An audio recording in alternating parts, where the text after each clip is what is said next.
Dobrý deň, chcem sa vám predstaviť. Som ďalší z tímu odvážnych riešení, ktorý sa otvoril okolo kandidáta na primátora Mareka Kažimíra. Chceme vám predstaviť volebný program, ktorý by mal mať veľký prínos pre mesto Košice.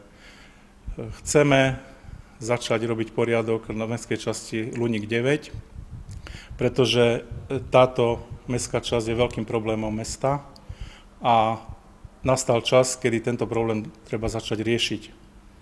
40 rokov sme túto komunitu rozmaznávali a utišovali peniazmi, ktoré sme v podstate vyhadzovali von oknom.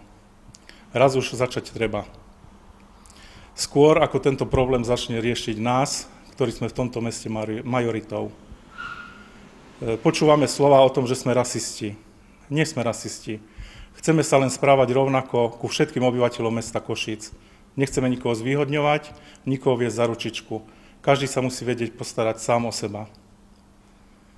Pozývam vás preto k voľbám 27. novembra. Volám sa Richard Hojer a na hlasovacom lístku v mestskej časti Košice Staré mesto mám poradové číslo 24.